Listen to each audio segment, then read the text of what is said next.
Benjamin Maston-Berger, bonjour. Bonjour. Vous êtes journaliste et essayiste, vous tenez le blog basculement.com. Vous venez de publier Le pouvoir et l'argent aux éditions Presse de la Cité, que vous avez coécrit avec Julie Delabrosse. Mais je vous reçois pour parler d'un autre sujet. Vous avez vivement réagi, en effet, à un article publié fin mai dans Finance and Development, le magazine du FMI. Le titre de cet article, c'est « Le néolibéralisme est-il survendu ?» Alors effectivement, cet article est passé un petit peu inaperçu en France et il peut surprendre étant donné l'institution dont il est issu. Alors, première question, que dit-il? Pourquoi est-ce qu'il est important? Alors, c'est important parce que c'est la première fois, de manière aussi claire, en tout cas, qu'il y a une remise en question au sein de l'institution du FMI, qui est quand même le cœur, justement, du néolibéralisme, de ce qu'on a appelé le consensus de Washington, c'est-à-dire que toute cette idéologie qui est devenue dominante au début des années 80, avec le thatcherisme, le reaganisme, qui repose de manière un petit peu, si on veut faire dire les choses de façon générale, sur la dérégulation de l'économie.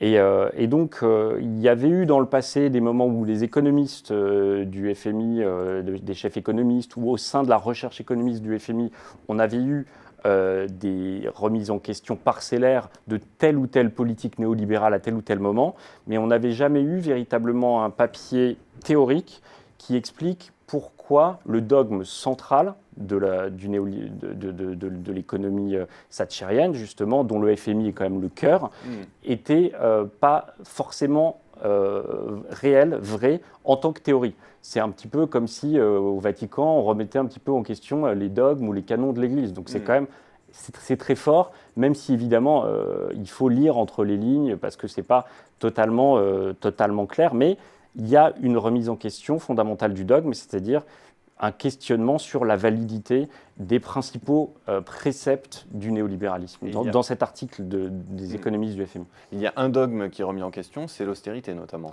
Oui, alors il y a deux dogmes principalement qui sont abordés dans le cadre de cet article, et encore une fois, il y a toutes les précautions d'usage qui sont mises par les économistes, parce qu'on sent bien que voilà, on est dans une institution où on ne peut pas dire non plus tout ce qu'on veut et où on a quand même un cadre, ce qui se comprend. Et puis on ne peut pas dire le contraire de tout ce qui a été prôné par le FMI de façon aussi claire pendant des décennies quasiment. Donc il y a deux choses qui sont remises en question malgré tout de façon assez précise dans cet article. La première, c'est la libre circulation des capitaux, donc qui s'inscrit dans cette politique de dérégulation. Et on dit finalement les effets, quand on regarde concrètement les effets de la dérégulation des capitaux, c'est pas aussi favorable qu'on aurait pu le penser. Alors c'est vrai que ça met de l'huile dans les rouages entre guillemets, il y a des liquidités qui s'attribuent et qui peuvent effectivement être favorables, en particulier pour un certain nombre de pays qui ont besoin de se financer. C'est bien de pouvoir avoir accès facilement aux liquidités en provenance des marchés internationaux parce qu'on peut se financer moins cher et donc on peut avoir une économie qui permet d'investir, etc. Mais inversement, la très forte volatilité qui est liée à ces marchés de capitaux totalement ouverts fait que dès qu'il y a un problème, les capitaux s'en vont de manière très forte, très rapide, très radicale, et on a ce qu'on a vu dans un certain nombre de pays, on l'avait vu pendant la crise asiatique, les capitaux qui s'en vont et le pays qui du jour au lendemain a des difficultés à se financer, qui se retrouve en situation de surendettement, potentiellement de faillite, et du coup ça n'encourage pas aussi à avoir un modèle économique sain parce que du coup il y a une sorte de bulle, il y a des bulles qui se créent sur le financement, et donc c'est à double tranchant, et compte tenu de la très forte volatilité, même au final, ça s'avère défavorable. Je conclus un petit peu à la place des économistes.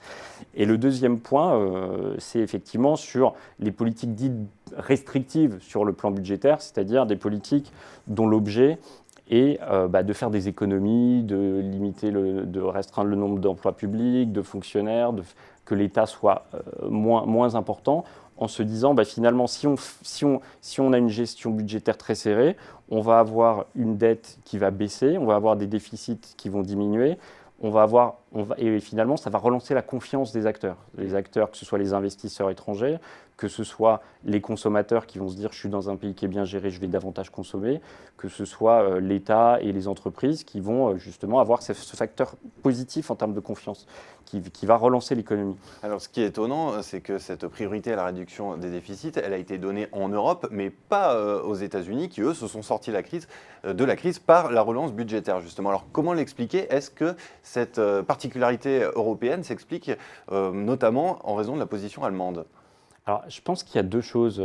il y a effectivement la position allemande, c'est-à-dire que les Allemands qui, eux, avaient fait leurs réformes en période de croissance mondiale, de croissance européenne. Donc, ils ont fait cette politique restrictive, mais ils avaient des débouchés pour leurs exportations, compte tenu du fait que les pays alentours étaient plutôt en bonne santé et donc achetaient leurs produits.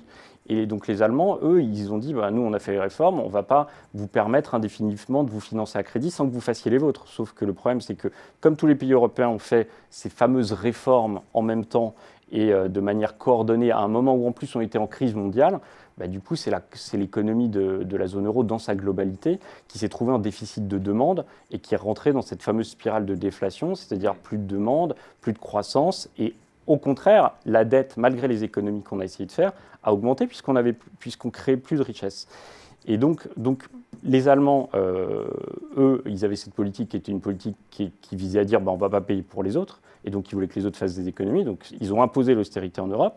Et je pense qu'il y a un autre facteur qui est lié au prisme particulier des élites européennes, et y compris en France, qui est une sorte de difficulté à se saisir de la réalité des enjeux au-delà de l'idéologie. C'est-à-dire que les Américains, ils peuvent être très libéraux, c'est encore une fois le cœur de cette idéologie néolibérale, ils peuvent être même ultra-libéraux si ça les arrange, et même s'ils y croient quand même en partie. Et puis après, s'ils voient qu'il y a un problème concrètement en regardant la réalité, ben, ils vont changer du jour au lendemain. Ils ont nationalisé un certain nombre de secteurs, ça a été le cas aussi en Angleterre. Ils ont relancé massivement l'économie parce qu'ils voyaient bien que c'était ce qu'il fallait faire concrètement à l'instant T. Alors qu'en Europe, on a l'impression qu'on préfère garder sa croyance, la croyance dans une idée, en l'occurrence le néolibéralisme avec tous les dogmes, les commandements qui doivent rester intouchés, plutôt que de modifier son appréciation du réel et puis d'éviter quand même qu'on ait des choses très, très difficiles à gérer. Et du coup, c'est l'inverse. Et du coup, on a eu un décalage dans les politiques qui ont été menées en Europe. On a perdu du temps, on a perdu 3 ans, 4 ans, que ce soit sur les politiques qui ont été menées dans les pays européens, que ce soit la politique de la Banque Centrale Européenne. Et entre-temps, on était tombé dans cette fameuse trappe déflationniste dont on n'arrive plus à sortir. Toutefois, en mai dernier, Bruxelles a un petit peu relâché la pression sur le Portugal ou sur l'Espagne en repoussant les sanctions financières prévues en cas de dérapage budgétaire. Est-ce que c'est le signal que les choses sont peut-être en train de bouger en ce qui concerne l'austérité en Europe ? Oui, alors si on veut vraiment être objectif, on voit que les choses ont déjà commencé à bouger depuis quelques temps. Encore une fois, la crise européenne, elle a quand même commencé il y a 5, 6 ans. Et donc, on a eu, même plus, 2009-2010, donc on a eu 3 ans, 4 ans, où ça a été très compliqué de remettre en question ces dogmes de l'austérité. Les dogmes de l'indépendance de la Banque centrale, elle demeure indépendante, mais du fait qu'elle soit uniquement focalisée sur l'inflation, qu'elle ne puisse pas faire de choses qui permettent qu'elle ne puisse pas financer directement voilà, qu'elle ne puisse pas y contribuer. Et donc le temps qu'on remette en question ces dogmes, on a eu 3 ou 4 ans qui ont fait qu'on a mené partout en Europe ces fameuses politiques d'austérité qui, dans les pays du Sud, ont eu des conséquences catastrophiques. On parle en particulier de la Grèce, mais ça a été aussi le cas en Espagne, au Portugal, en Italie. En France, on a fait de l'austérité fiscale, c'est-à-dire que pour faire rentrer de l'argent dans les caisses, on a augmenté les impôts, ce qui a eu le même effet que l'austérité budgétaire, c'est-à-dire qu'on a cassé la demande des classes moyennes, on a cassé les entreprises, aussi l'investissement des entreprises, et donc on voit bien ce qui s'est passé pendant le quinquennat de François Hollande. Donc là, on a eu ce retard au démarrage qui fait que maintenant, l'économie américaine se porte mieux, même si là, maintenant, elle est en fin de cycle. Mais globalement, alors qu'elle était à l'origine de la crise, elle a eu une croissance beaucoup plus forte durant les 6 dernières années que n'a eu la zone euro. Donc cette question du néolibéralisme est centrale, parce que c'est à cause de ça que l'Europe se trouve dans cette situation. Dernière question, Benjamin Mastemberger. Comment expliquer qu'en France, ce sont surtout les extrêmes qui parlent d'austérité et qu'il y ait quand même un silence sur cette question ? Alors, je ne sais pas, c'est un peu compliqué. C'est vrai qu'au départ, je vous dis, il y avait cette croyance que le néolibéralisme était un peu la fin de l'histoire, et donc tous les partis dits classiques, traditionnels, que ce soit l'UMP, maintenant les Républicains, que ce soit le PS, se sont appropriés cette idéologie en pensant que c'était simplement une vision de ce qu'était la réalité du mode de fonctionnement des économies, ce qui était une erreur. Et donc, du coup, on a un petit peu stigmatisé, diabolisé les gens qui remettaient en question ce mode de fonctionnement pendant un certain nombre de temps. Et bon, ça a bougé petit à petit au fil du temps. C'est-à-dire que la gauche, quand c'était Nicolas Sarkozy qui était au pouvoir, qui d'ailleurs n'a pas fait de l'austérité violente, l'a remis en question sur les coûts budgétaires, etc. Et puis, en revanche, la gauche, une fois qu'elle a été au pouvoir, elle a simplement fait ce qui lui était imposé par Bruxelles. C'est-à-dire que même si fondamentalement elle ne pensait pas qu'il faille faire toutes ces réformes, toute cette austérité, toutes ces mesures de compétitivité, dont d'ailleurs certaines peuvent être favorables par ailleurs, elle y est contrainte de toute façon par son adhésion à l'Union européenne et à la zone euro. Donc à partir de là, il n'y avait pas de possibilité de faire autrement. Eh bien, merci beaucoup Benjamin Mas-Stamberger pour cette analyse et puis d'être venu nous alerter sur la publication de cet article, effectivement, passé un petit peu inaperçu. En France, le néolibéralisme est-il survendu dans le magazine du FMI? Merci beaucoup. Merci.